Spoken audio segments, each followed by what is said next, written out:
Snow White reimagined the Enchanted Kingdom. Chapter 1. The Apple Princess and New Beginnings. Princess Snow White had always believed that apples held magic. Not the dark kind whispered about in fairy tales, but the simple magic of sweetness after bitter cold, of harvest after patient waiting, of life continuing in endless, hopeful cycles. She stood now in the royal orchard, morning dew still clinging to the grass beneath her feet, watching the gardeners tend to the ancient trees her great-grandmother had planted. The princess reached up to touch a branch heavy with crimson fruit, her pale fingers gentle against the smooth skin of a perfect apple. This was her sanctuary, her place of peace in a kingdom that had known too much sorrow. Snow White. Her father's voice carried across the orchard, deeper than usual, weighted with an emotion she couldn't quite place. She turned to see King Aldwin approaching, his weathered face bearing an expression she hadn't seen since before her mother's death 5 years ago. Hope mingled with nervous anticipation. Behind him walked a woman Snow White had never seen before, tall and elegant, with striking dark hair and eyes that seemed to take in everything at once. "My daughter," the king said, his hand finding Snow White's shoulder, "I have wonderful news to share. I've asked Lady Ravenna to be my wife, and she has accepted." Snow White felt her breath catch. In all these years, her father had shown no interest in remarriage, content to rule alone while treasuring the memory of his beloved queen. Yet here he stood, looking younger somehow, as if winter had finally given way to spring. The mysterious woman from the distant kingdom of Seraphina stepped forward, her smile warm and seemingly genuine. "Princess Snow White," she said, her voice like honey over steel. "Your father has told me so much about you. I hope we can become friends." Without hesitation, Snow White plucked the apple she'd been touching and offered it to her soon-to-be stepmother, a gesture of welcome rooted in the traditions of her kingdom. "Please," she said, "these are the sweetest in all the realm. I'd be honored if you'd share them with us." Lady Ravenna accepted the fruit with graceful hands, her fingers cool against Snow White's warm palm. "How thoughtful," she murmured, though her eyes seemed to linger on the apple with an intensity that made Snow White's skin prickle with unexpected unease. But the feeling passed as quickly as it came, lost in her father's joy and the promise of family restored. Snow White smiled, pushing away the strange moment of doubt. After all, what harm could possibly come from sharing something as pure and simple as an apple? The weeks that followed the announcement were a whirlwind of preparation. The castle, which had felt hollow and echoing for so long, suddenly buzzed with activity. Seamstresses arrived daily to fit Lady Ravenna for her wedding gown, while the kitchens worked tirelessly to plan the grand feast. Snow White found herself caught up in the excitement despite her initial reservations. Lady Ravenna proved to be charming company, spending hours with Snow White in the libraries and gardens, asking thoughtful questions about the kingdom's history and customs. She seemed particularly interested in the old stories, the legends of magic that had once flowed freely through the land before gradually fading into mere whispers and superstition. "Your kingdom has such rich folklore," Ravenna said one afternoon as they walked through the portrait gallery. "Tell me about this." She paused before a painting depicting Snow White's great-great-grandmother, Queen Lyrelay, who was said to have been blessed with the ability to communicate with nature itself. "The stories say she could make crops grow in winter and heal the sick with her touch," Snow White explained, though she spoke with the gentle skepticism of someone who had grown up hearing such tales. "Of course, most believe they're just legends now. Magic doesn't really exist anymore, if it ever did." Something flickered across Ravenna's face, so quickly that Snow White almost missed it. A flash of what might have been amusement, or perhaps something darker. But when she turned back to Snow White, Her expression was nothing but polite interest. "How fascinating," Ravenna murmured, her voice carrying an odd note of satisfaction. "What a shame that such gifts have been lost to time." The wedding took place on the first day of autumn, when the apple trees were heavy with their final harvest of the year. Snow White watched her father's face as he spoke his vows, seeing happiness there that she hadn't witnessed since her mother's death. Perhaps, she thought as she applauded the newlyweds, this was exactly what their family needed. New life, new hope, new beginnings. She couldn't have known that as the sun set on that joyous day, her stepmother stood at her new chamber's window, gazing out at the moonlit orchard with eyes that gleamed like a predator's, already planning the first moves in a game that would change everything forever. Chapter 2. The Witch's True Nature and Sinister Plan. The first sign of trouble came 3 months after the wedding, though Snow White was too trusting to recognize it for what it was.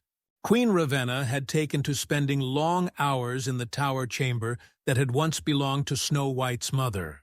She claimed it was for private correspondence with her homeland, but strange sounds sometimes drifted down the spiral staircase, whispered incantations, in a language that predated any kingdom's memory, and the acrid smell of herbs burning in patterns that had nothing to do with cooking or healing. On this particular evening, as winter's first snow began to dust the castle walls, Ravenna stood before an obsidian mirror that definitely hadn't been there during Snow White's mother's time. The surface rippled like dark water, showing not her reflection, but images of distant places and people who moved according to her will. "Mirror of shadows, mirror of night," she whispered, her voice carrying the authority of centuries. "Show me the threads of fate I must cut." The mirror's surface swirled, revealing Snow White in the great hall below, reading by the firelight while castle staff bustled around her with obvious affection. Every servant who passed offered a smile or a kind word, their loyalty to the princess evident in every gesture. Even the kitchen cats seemed to gravitate toward her warmth. Ravenna's jaw tightened. She had not spent decades perfecting the art of dark magic and political manipulation, only to be thwarted by a girl who commanded love as easily as breathing. When she had married King Aldwin, she had expected to find a kingdom ripe for conquest, a throne that would be hers to claim once she disposed of any inconvenient heirs. What she had not anticipated was discovering that her own magical abilities would be blocked by some ancient protection woven into the very stones of this castle protection that seemed to emanate from Snow White herself. The girl was no sorceress, Ravenna was certain of that, but there was something about her, some quality that made darkness recoil, and made even the most ambitious courtiers speak of her with genuine fondness, rather than calculated flattery. Worse, attempts to use magic directly against Snow White had proven frustratingly ineffective, as if the princess were surrounded by an invisible shield of pure intention. "Very well," Ravenna murmured, turning away from the mirror to consult the leather-bound correspondence on her desk. "If I cannot remove you by conventional means, then I shall remove you by unconventional ones." The letters bore the seal of Duke Malachar of Grimhold, a man whose reputation for cruelty was matched only by his appetite for young wives who mysteriously disappeared after brief, unhappy marriages. He was exactly the sort of ally Ravenna needed, powerful enough to provide political protection, depraved enough to ensure Snow White would never return to claim her birthright, and desperate enough for royal connections to ask no questions about the arrangement. She dipped her quill in ink that shimmered with an oily, unnatural sheen, and began to write, "Your Grace, I believe we may be of mutual benefit to one another. My stepdaughter, Princess Snow White, has reached marriageable age and requires a husband who can appreciate her unique qualities. She is pure of heart, untouched by worldly corruption, and blessed with the kind of innocence that I believe would fascinate a man of your sophisticated tastes. Moreover, her marriage would cement an alliance between our kingdoms that could prove quite profitable for both parties. I should mention that the princess has been somewhat sheltered, and may require a firm hand to guide her into accepting her matrimonial duties. However, I am confident that a man of your experience will know precisely how to handle such delicate situations. As she wrote, Ravenna's smile grew wider and more predatory. Let Snow White's invisible protections try to shield her from a fate sealed by law and custom. Once the marriage contracts were signed and the girl was in Malakar's hands, there would be no magical intervention that could save her. The Duke's castle was far from any help, and his previous wives' fates suggested that Snow White's story would end long before she could ever return to trouble Ravenna's reign. The witch sealed the letter with wax that steamed as it hardened, then called for her most trusted messenger, a raven whose eyes held the same unnatural intelligence as her own. As the bird disappeared into the storm-dark sky, Ravenna returned to her mirror, already composing the speech she would give King Aldwin about the wonderful marriage opportunity that had presented itself for his beloved daughter. After all, what father could refuse such an advantageous match for his child's future happiness? Chapter 3. Love blooms and plans unfold. Spring arrived early that year, bringing with it the Festival of Renewal, a celebration that had marked the changing seasons in Snow White's kingdom for over 3 centuries. The castle grounds bloomed with colorful pavilions, traveling merchants, musicians, and nobles from neighboring realms who came to participate in the traditional tournaments and ceremonies. It was during the archery competition that Snow White first saw him. Prince Aldrich of Valethorn stood apart from the other competitors, not because he lacked skill. His arrows found their marks with impressive precision, but because he seemed genuinely delighted when others succeeded. While most nobles maintained careful political facades, this prince cheered for a blacksmith's son, who managed a perfect bullseye and offered encouraging words to a nervous young lord who kept missing his target entirely. "He's the 3rd son," Lady Marianne, Snow White's companion, whispered as they watched from the royal viewing platform. "Prince Aldrich. They say he's more interested in scholarship and diplomacy than warfare. His older brothers will inherit the throne and the military commands." Snow White found herself studying the prince's face as he helped a fallen competitor to his feet. Noting the genuine concern in his expression and the way he seemed utterly unconscious of his own kindness. When their eyes met across the field and he offered her a bow that somehow managed to be both respectful and playfully informal, she felt her cheeks warm in a way that had nothing to do with the spring sunshine. Their first conversation happened, quite by accident, in the apple orchard. Snow White had retreated there after the formal dinner, seeking quiet after hours of stilted diplomatic conversation, only to find Prince Aldrich sitting beneath her favorite tree, reading by lamplight. "Oh," she exclaimed, startled. "I'm sorry, I didn't realize anyone was here." He looked up from his book, a collection of agricultural treatises. She noted with surprise and smiled. "Princess Snow White, please don't apologize. I should be the one asking pardon for trespassing in your private garden." "It's not trespassing if you're a guest," she said, then found herself adding, "And it's not really private. I've always believed beautiful things should be shared." Something in his expression shifted, becoming more thoughtful. "Most nobles I know speak of beauty as something to be possessed, not shared." They talked until the moon set, sitting beneath branches heavy with blossoms that would soon become the autumn harvest.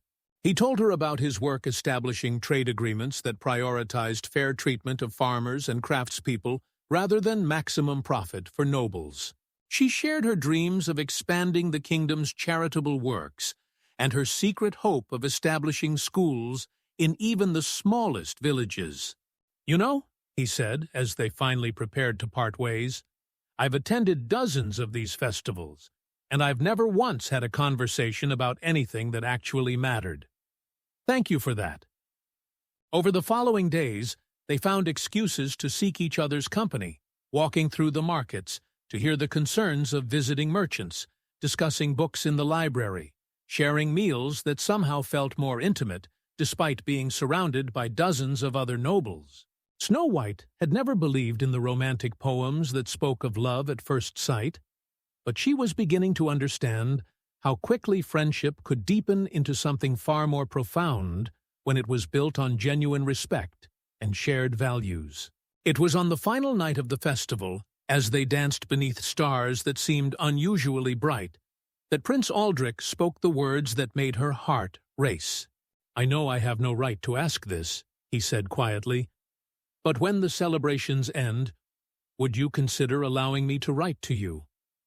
I find myself hoping this won't be our last conversation." Snow White's answer was interrupted by a polite cough from behind them.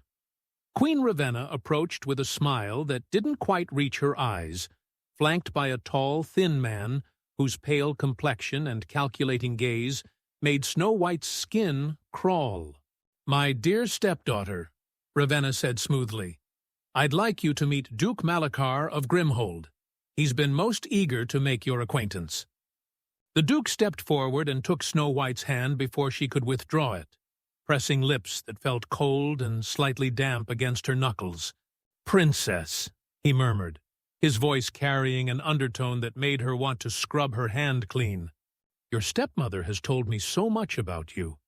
I do hope we'll have the opportunity to become very well acquainted."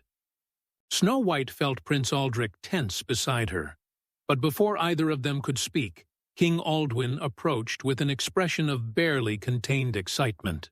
"Ah, wonderful!" the king exclaimed.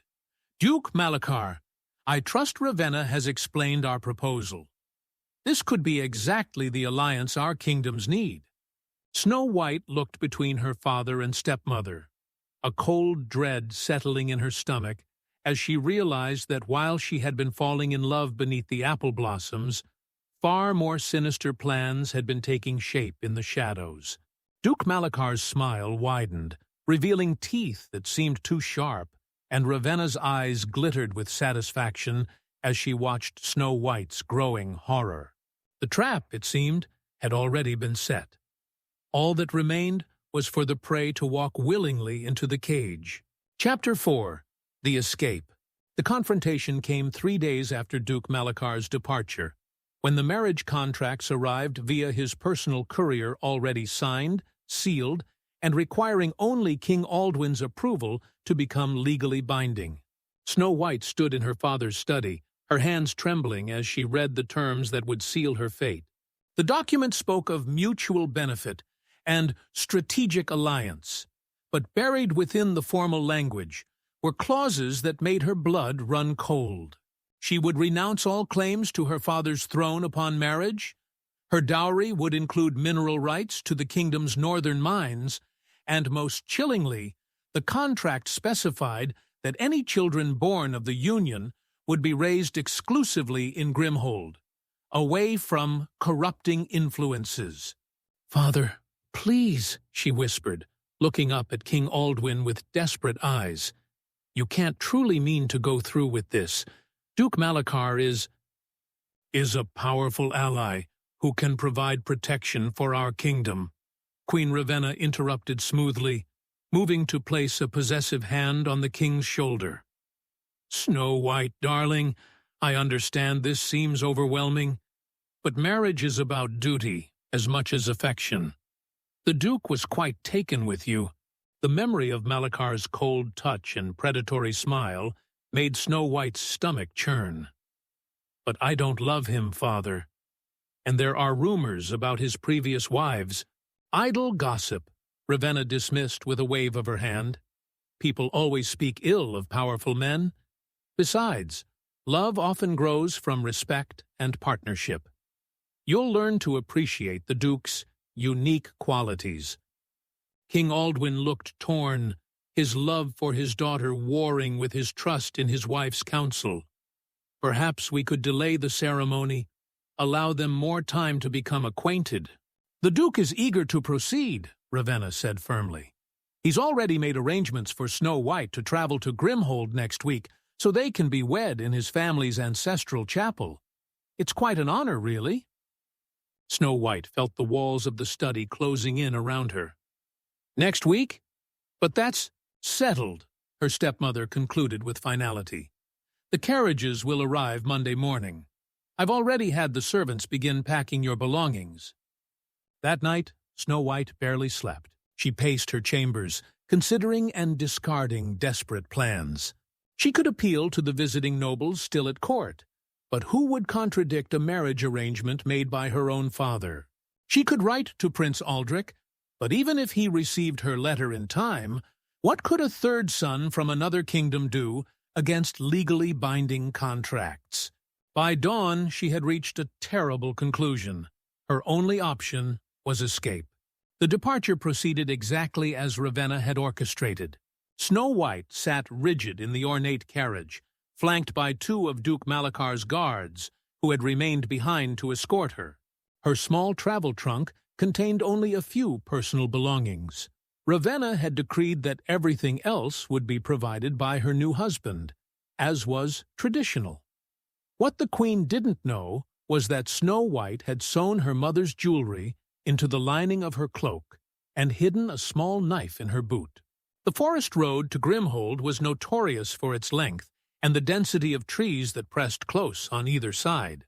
Snow White had traveled it only once before, years ago, but she remembered her father's stories about the ancient paths that branched off from the main route hunting trails and old trade roads that could lead a knowledgeable traveler to any number of destinations.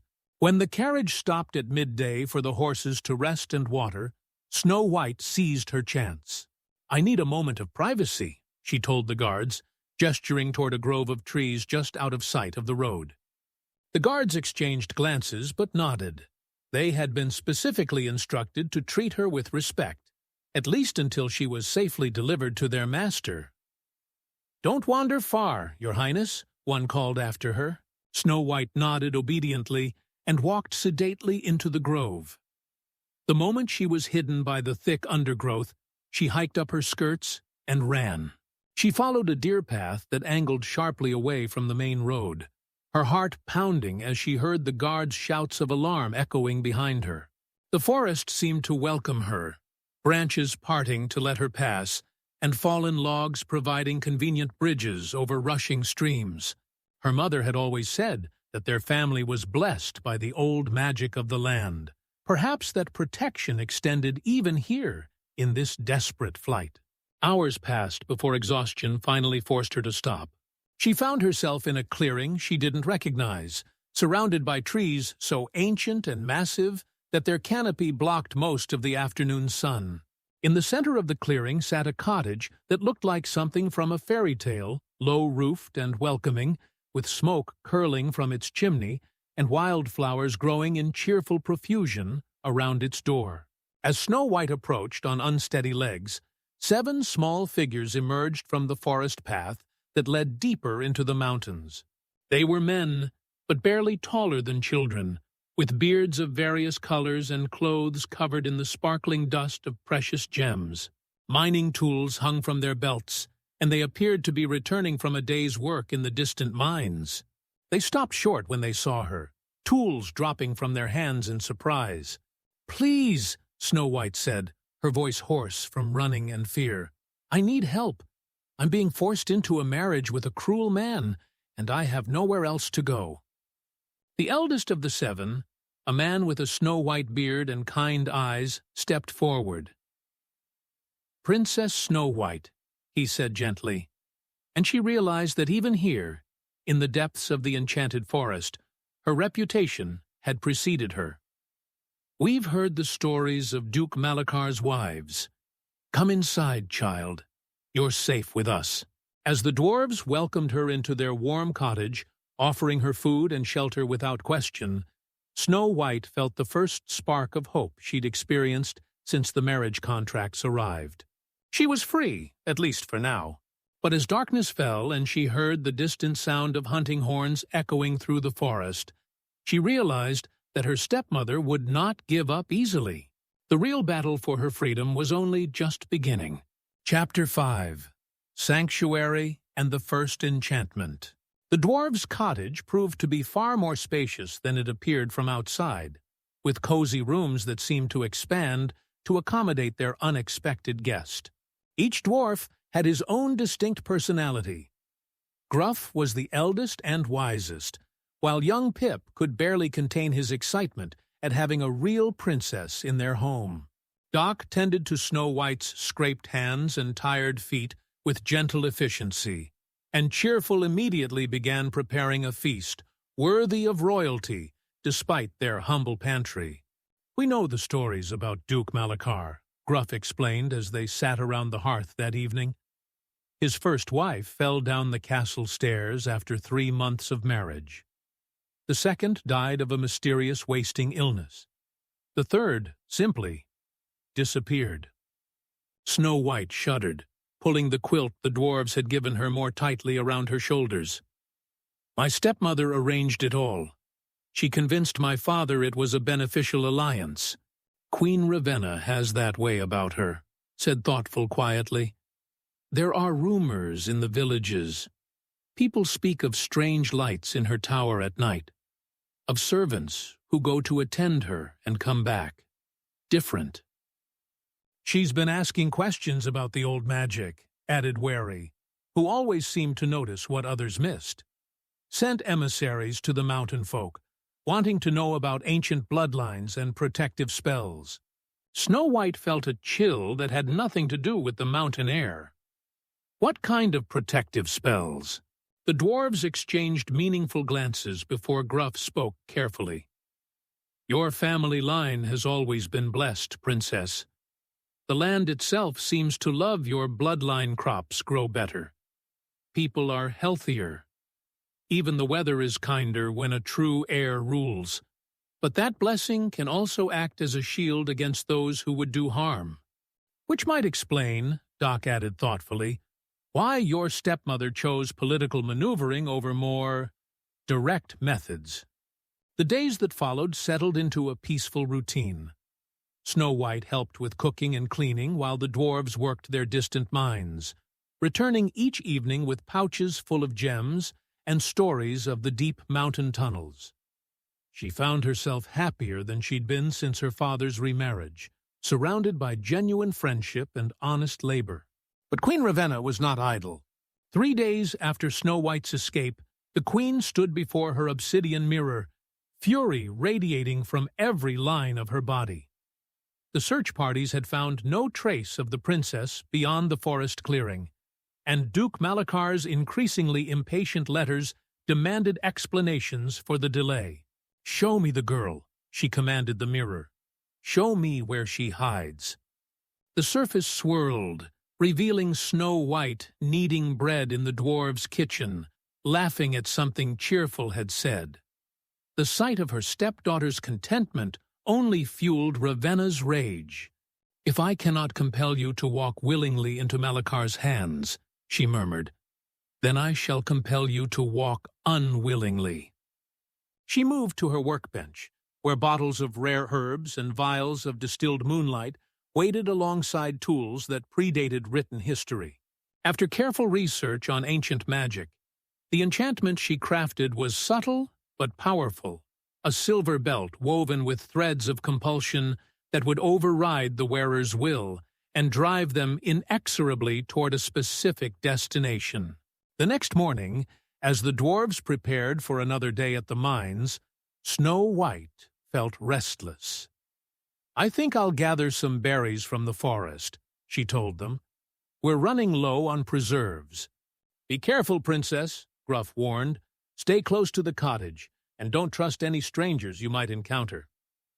Snow White promised, kissed each dwarf's forehead for luck, as had become their custom, and set off into the morning sunlight with a basket over her arm. The forest was beautiful in the early light, alive with bird song and the rustle of small creatures going about their daily business. She had nearly filled her basket with blackberries when she heard a voice calling from the path. "Help! Oh, please, someone help me!" Snow White hurried toward the sound and found an elderly woman sitting beside the trail, apparently having fallen and twisted her ankle. The woman was well-dressed but travel-worn, with kind eyes and silver hair that caught the morning light. "Oh, thank goodness!" the woman gasped as Snow White approached. "I was beginning to think no one would find me. I'm traveling to visit my daughter in the next valley, but I took a wrong turn and then stumbled over these roots." "Let me help you," Snow White said immediately, setting down her basket and kneeling beside the woman. "Is your ankle badly hurt?" "I think it will be fine with a bit of rest," the woman replied, then smiled warmly. "You're very kind, dear. Please, let me give you something as thanks for your compassion." She reached into her traveling pack and pulled out an exquisite silver belt, delicately wrought with patterns that seemed to shift and shimmer in the dappled sunlight. "This has been in my family for generations. I'd like you to have it." Snow White hesitated. "Oh, I couldn't possibly accept such a valuable gift." "Nonsense!" the woman insisted, already rising to her feet with surprising agility for someone who had claimed to be injured. "Beauty should be worn by someone young enough to appreciate it. Here, let me help you put it on." Before Snow White could protest further, the woman had wrapped the belt around her waist and fastened its intricate clasp. The moment the silver touched her skin, Snow White felt a strange warmth spread through her body, followed by an odd sense of lightness, as if her thoughts were floating just slightly above her head. "There," the woman said with satisfaction. "It suits you perfectly."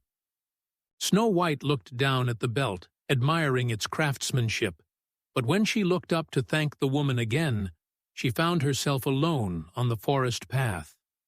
Her berry basket lay forgotten on the ground as her feet began to move of their own accord, carrying her steadily southward toward the road that led to Grimhold.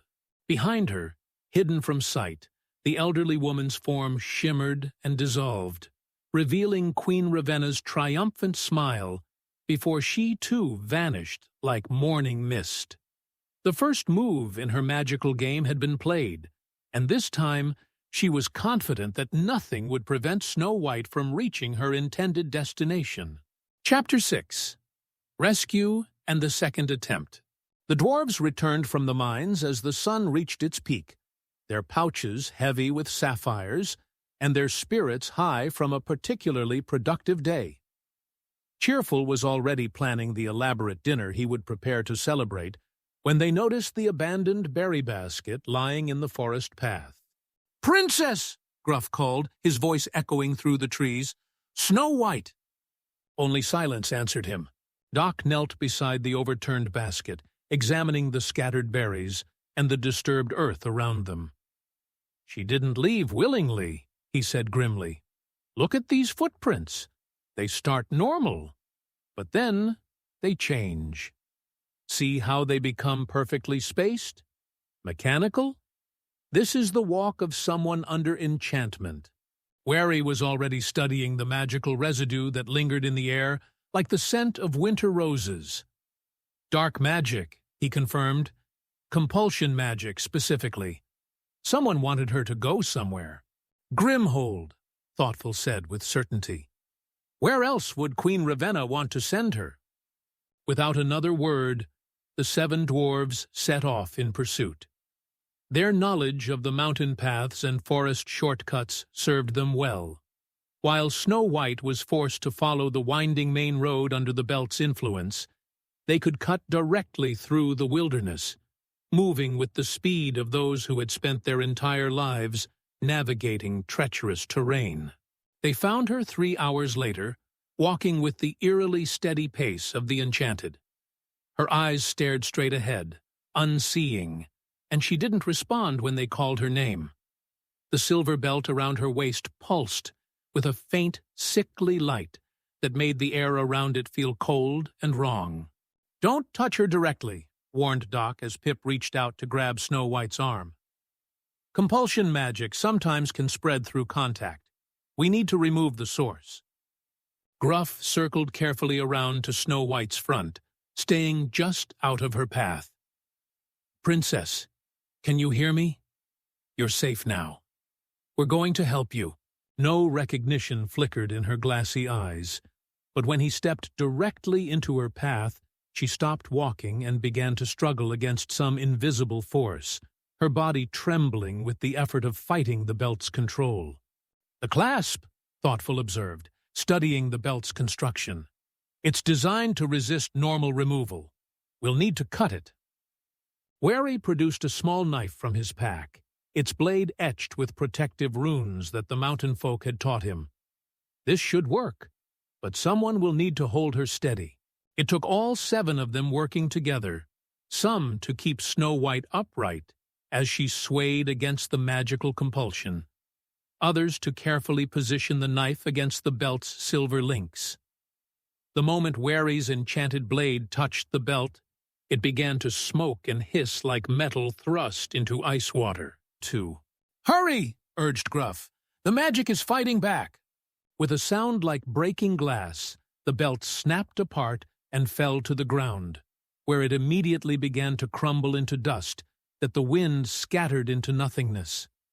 Snow White collapsed into Cheerful's arms, gasping as awareness returned to her eyes. Where am I?" she whispered, looking around at the unfamiliar stretch of road. "I was picking berries, and then there was an old woman who needed help." "Your stepmother's work," Doc said gently, helping her to sit on a fallen log while her strength returned. "She's using magic to try to force you back to Duke Malachar." Snow White shuddered, remembering the terrible helplessness of having her body move without her permission. "I couldn't stop myself. I knew something was wrong, but I couldn't even slow down." "The important thing is that you're safe now," Gruff assured her. "But this won't be the end of it.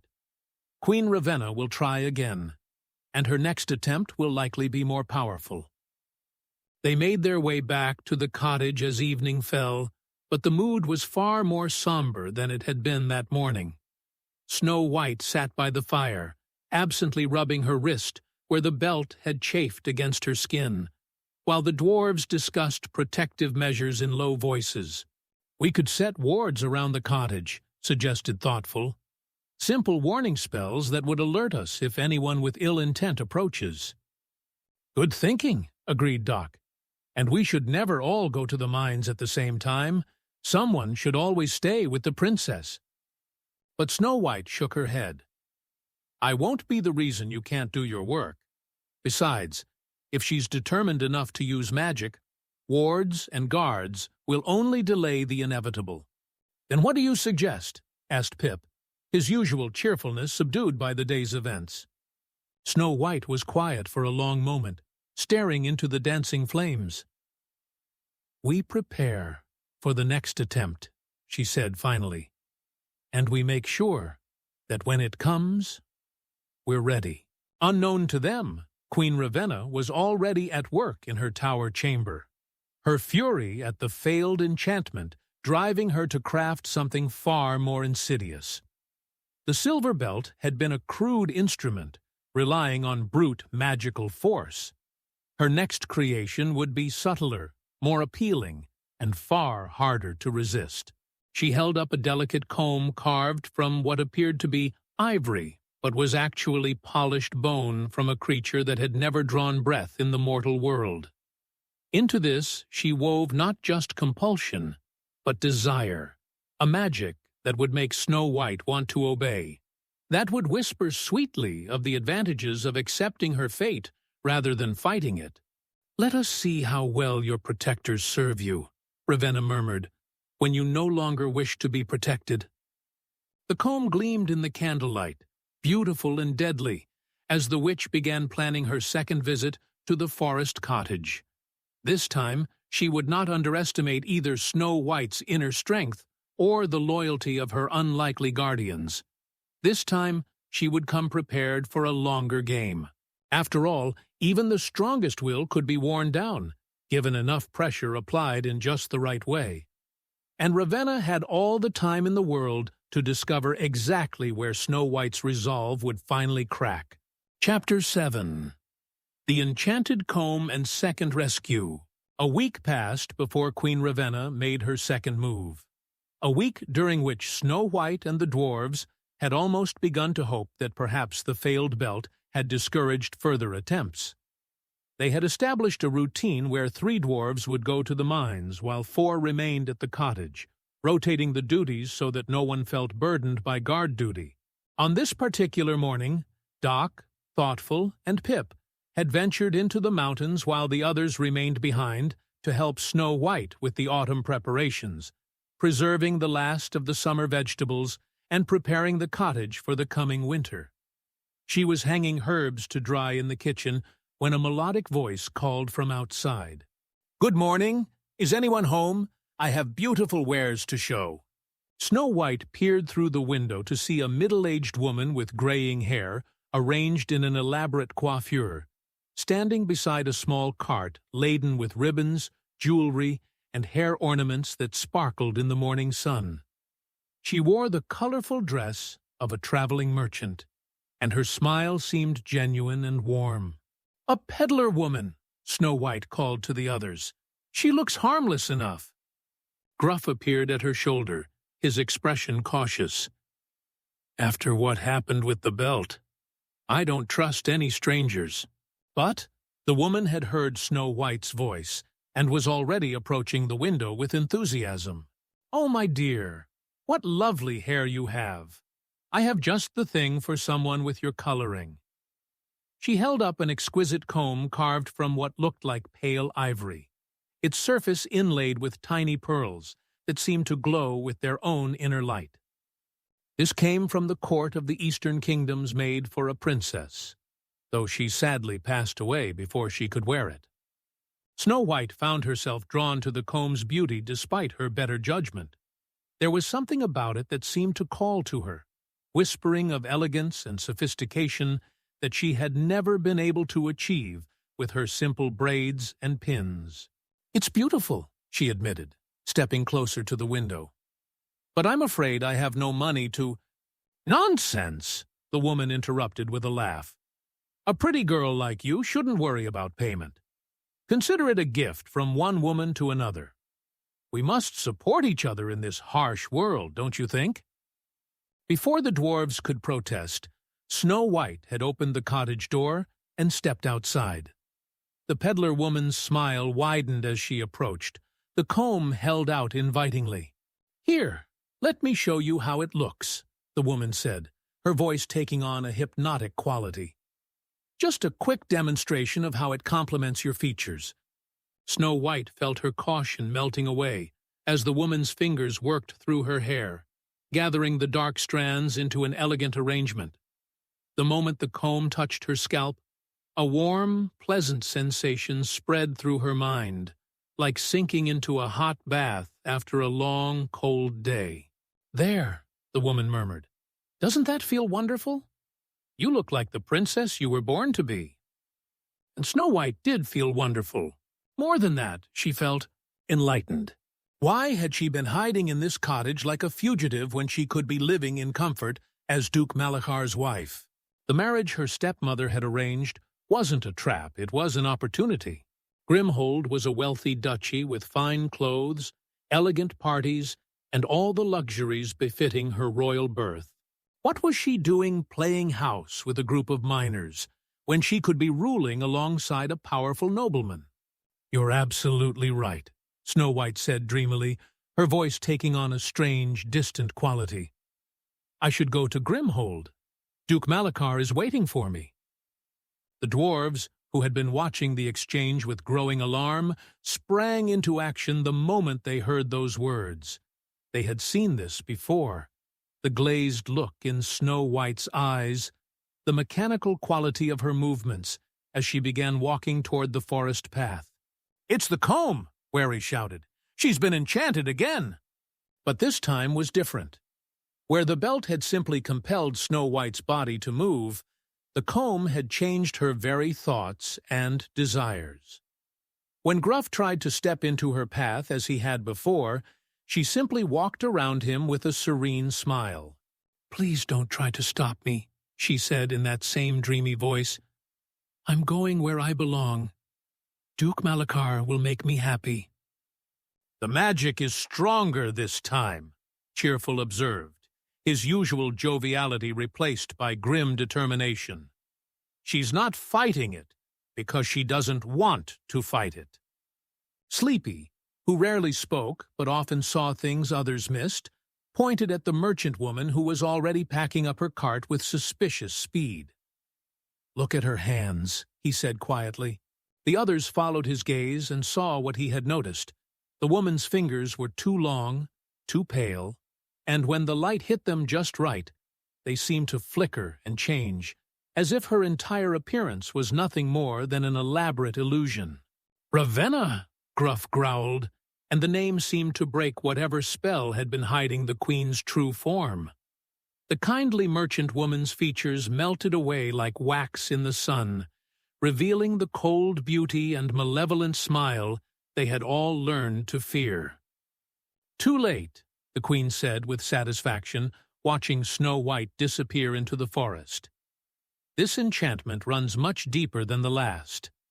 By the time you catch up to her, she'll be halfway to Grimhold, and nothing you say will convince her to turn back."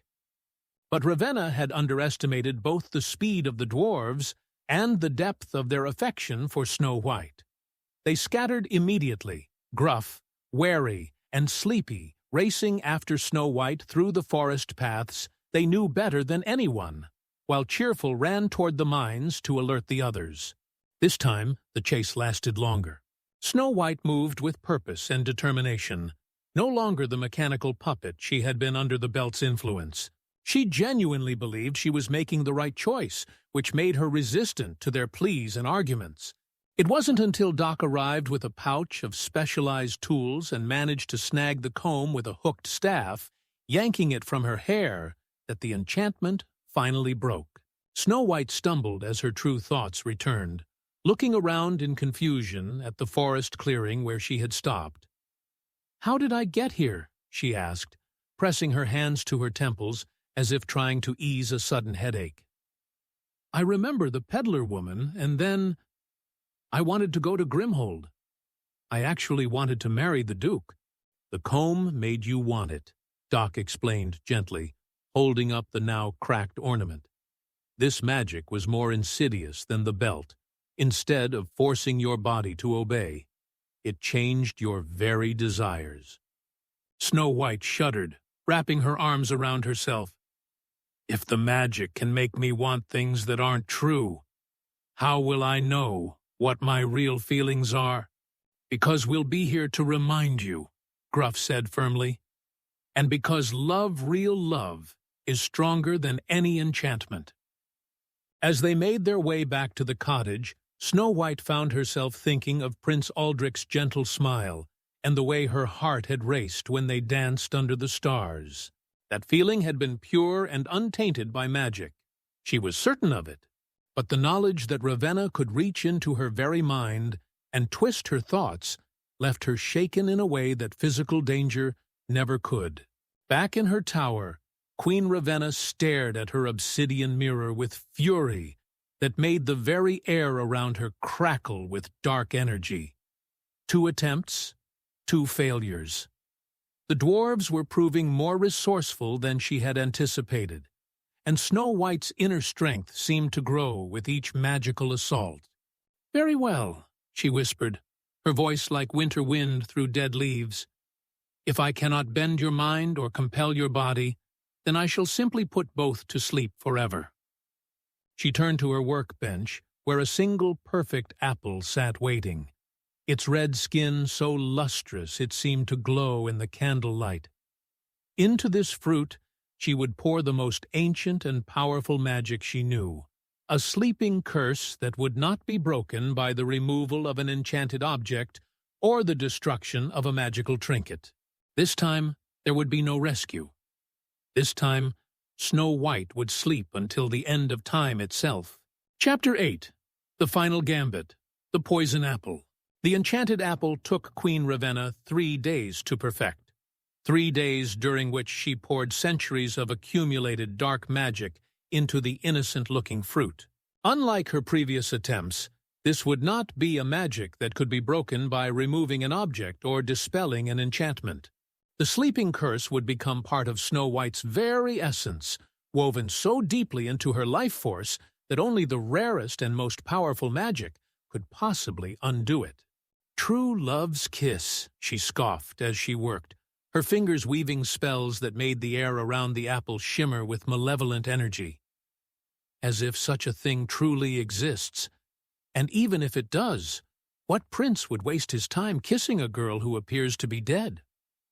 The apple's transformation was subtle but profound.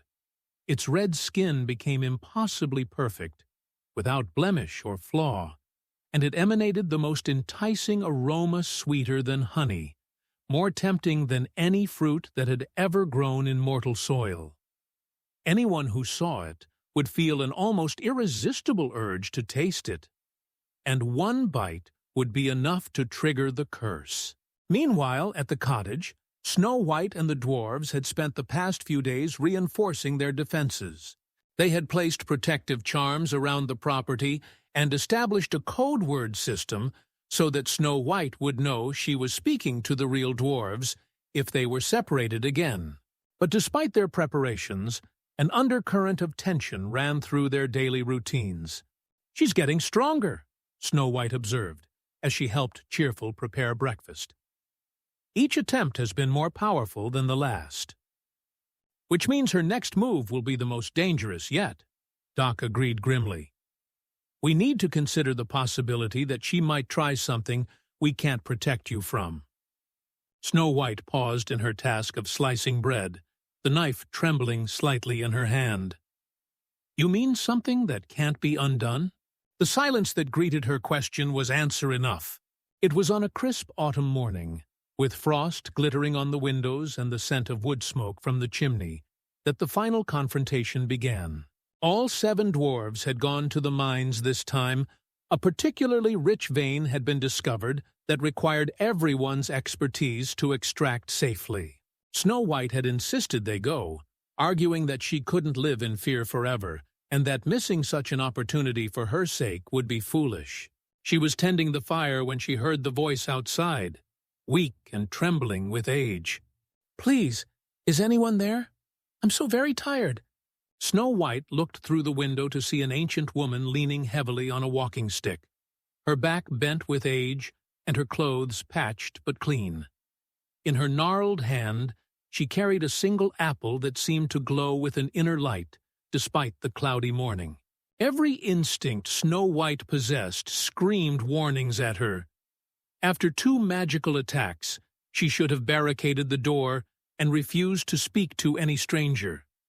But something about this woman's apparent frailty tugged at her compassion. She looked genuinely ill, as if she might collapse at any moment. "Are you all right?" Snow White called through the window, keeping the glass barrier between them. "Oh, child," the old woman wheezed, "I've been walking since dawn, and I fear my strength is failing me.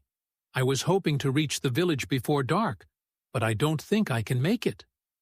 She held up the apple with shaking fingers. "This is all I have to sustain me, the last apple from my poor orchard before the frost killed the trees. But my teeth are too weak to bite through the skin. Would you be so kind as to share it with me?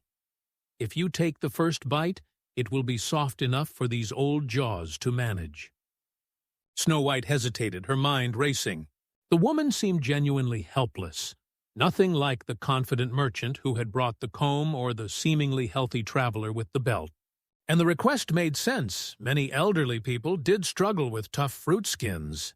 Moreover, sharing the apple would mean the woman would eat part of it too, which surely meant it couldn't be poisoned.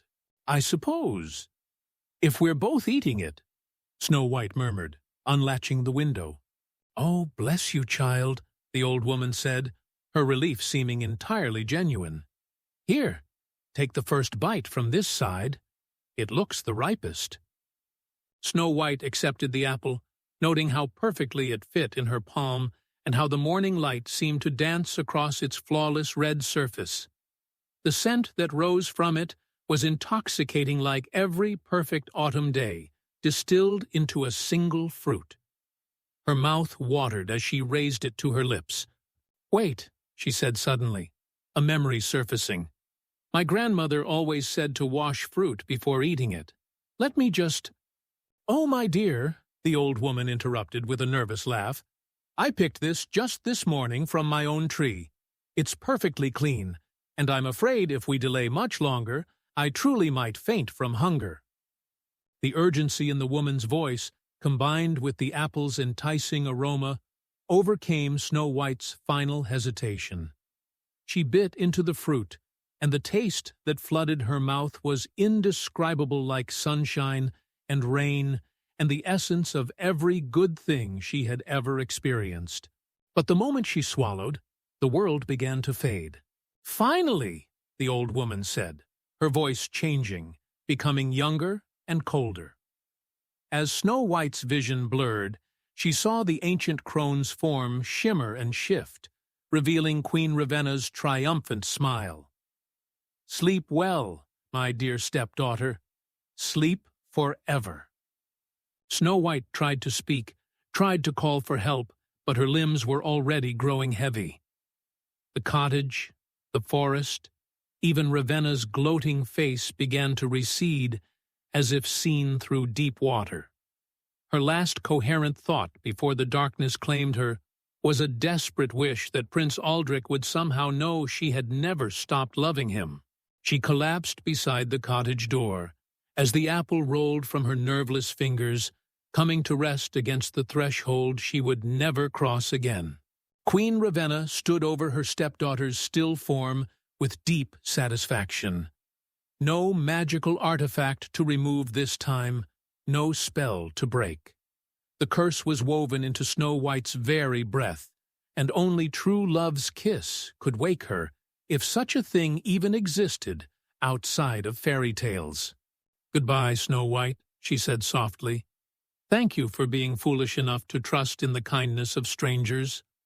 With that, she vanished like smoke on the wind, leaving only the cursed apple and the princess who would never wake, lying still as death in the doorway of the only place she had ever truly felt safe. Chapter 9. True Love's Victory.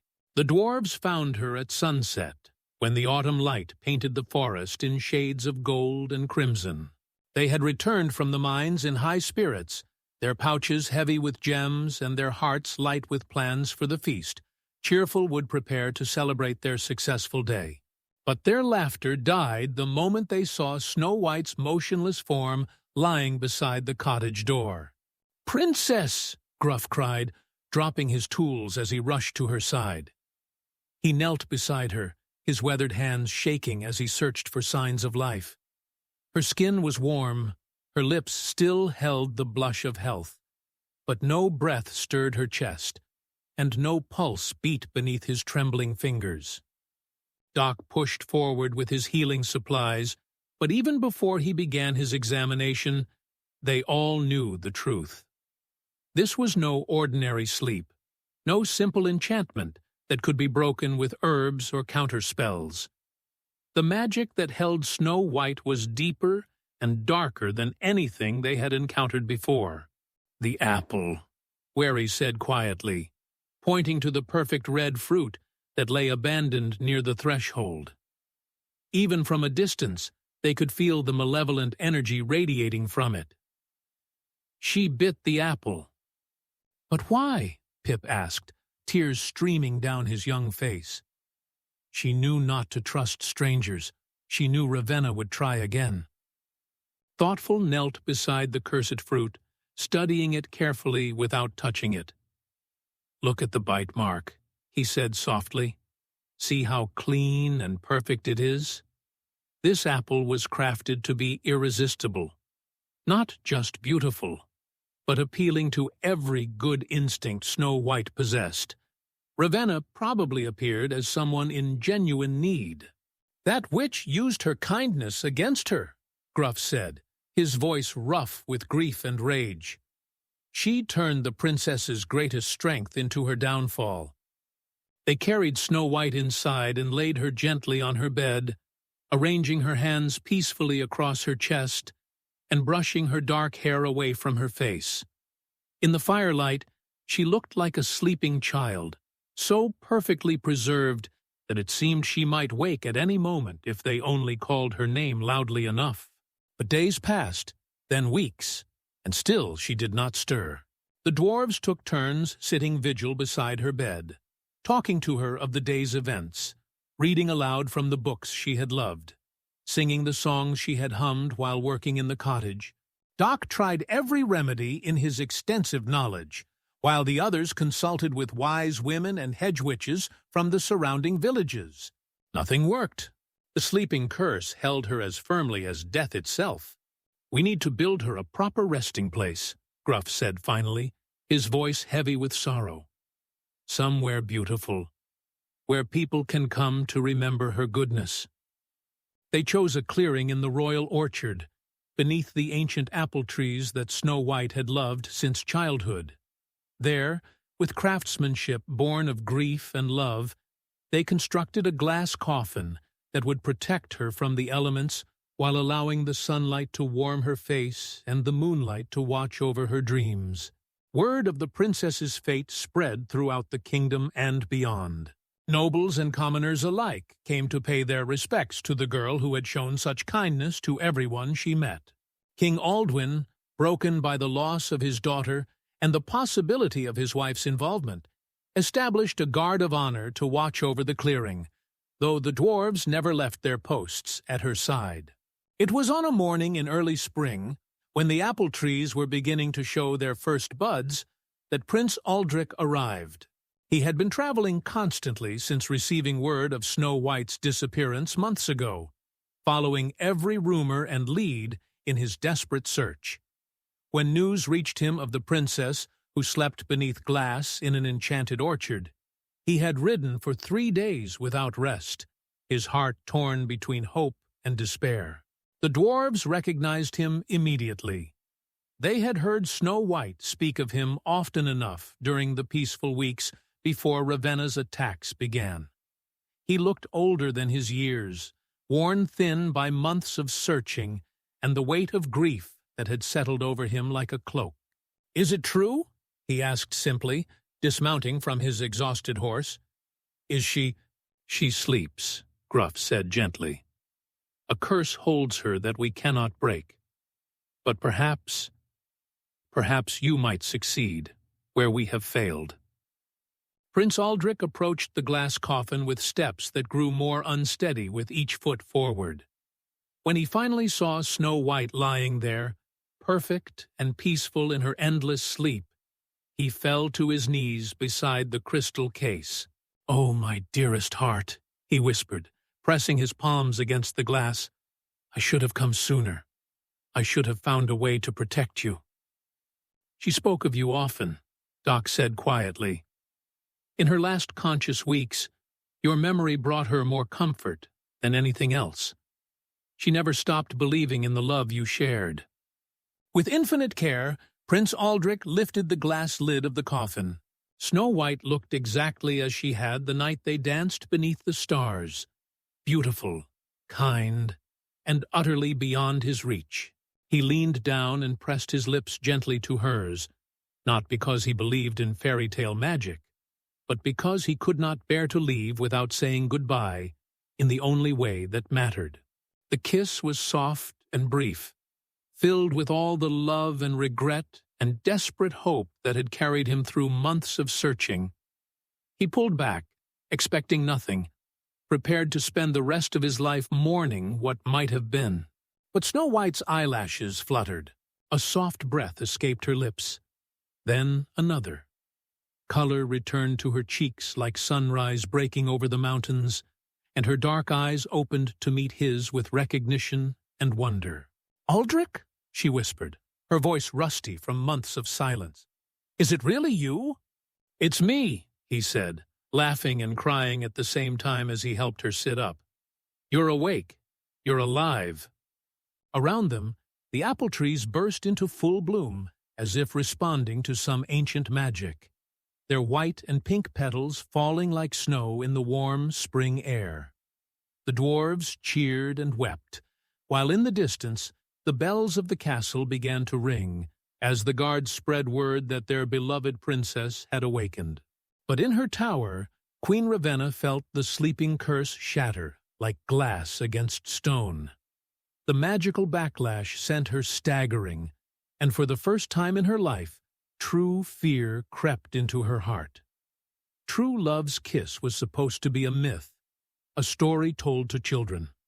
Its reality meant that forces existed in the world that were stronger than her darkest magic. As the bells continued to ring, and the celebration spread throughout the kingdom, Ravenna began to pack her most precious possessions. Her time as queen was over, and remaining any longer would mean facing justice for crimes that carried only one possible sentence. Snow White's awakening had changed everything, and the witch who had thought herself invincible finally understood that some powers were beyond her ability to corrupt or control. Chapter 10. Justice and New Beginnings. The revelation of Queen Ravenna's true nature sent shockwaves throughout the kingdom that reached far beyond the castle walls. When Snow White had awakened from her cursed sleep, the magical backlash had shattered more than just the sleeping spell. It had dissolved all the subtle enchantments Ravenna had woven around King Aldwin over the months of their marriage. For the first time since his wedding day, the king's mind was completely his own, and the memories that flooded back filled him with horror and rage. He remembered now the strange compulsions that had made him agree to arrangements he would never normally have considered, the way his judgment had been clouded whenever his wife offered counsel, the gradual isolation from his daughter that had seemed so reasonable at the time. "Guards!" he roared, his voice echoing through the castle corridors with an authority that had been absent for far too long. "Arrest Queen Ravenna for treason, conspiracy, and the attempted murder of the crown princess." But when the soldiers reached the tower chamber, they found only empty rooms and the lingering scent of sulfur in the air. Ravenna had fled in the night, taking nothing but a small bag of her most portable treasures and her obsidian mirror. The magical implements that had filled her workshop lay abandoned, their power broken by the same force that had awakened Snow White. "She's gone," the captain of the guard reported to the king. "Vanished without a trace, your majesty. But we found these." He presented a collection of letters that revealed the full scope of Ravenna's schemes correspondence with Duke Malachar, detailing the planned marriage, contracts with mercenaries in neighboring kingdoms, and most damning of all, detailed notes about magical experiments performed on unwilling subjects in the distant realm she had claimed as her homeland. King Aldwin read the evidence with growing fury and self-recrimination. "How could I have been so blind?" he asked Snow White, who had insisted on being present despite having awakened from a magical coma only hours before. "How could I have trusted her with your life?" "Because she used magic to make you trust her," Snow White said gently, taking her father's hands in hers. "The fault was never yours, father. She deceived us all." Prince Aldrich, who had not left Snow White's side since her awakening, spoke up quietly. "What matters now is that she can never hurt your family again.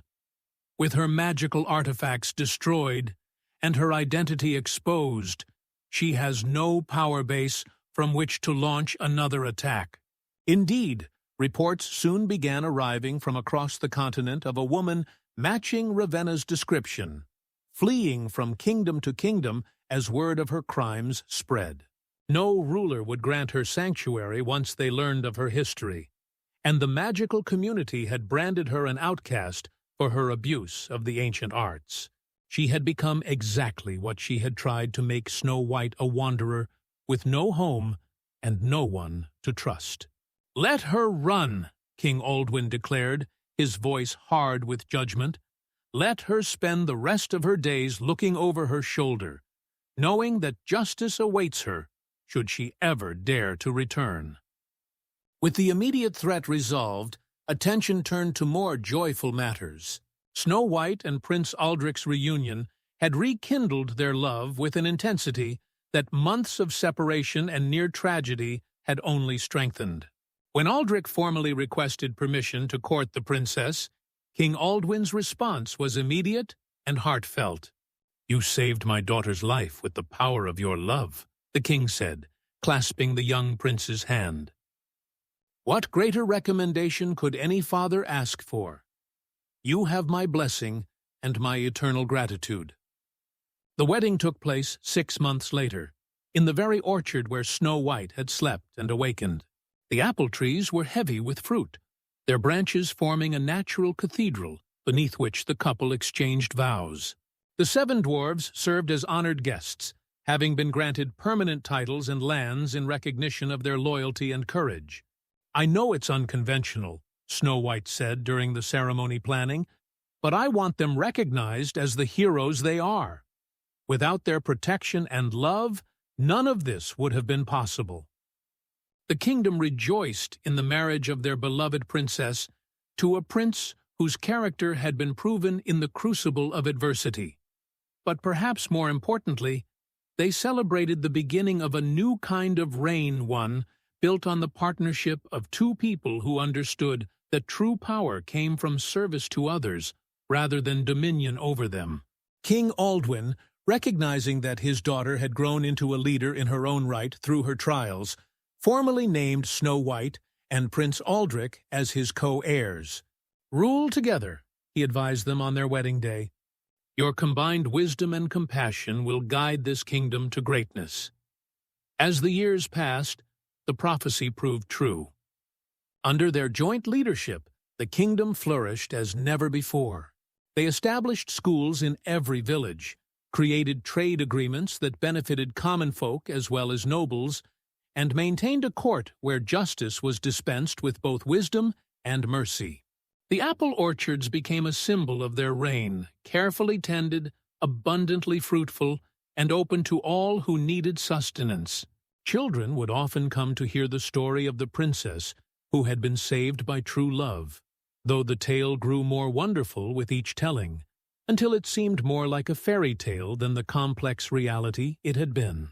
And in the castle tower that had once housed Queen Ravenna's dark magic, Snow White and Prince Aldrich established a library where scholars came from across the continent to study the healing arts and protective magic that could counter the darkness that sometimes arose in the world.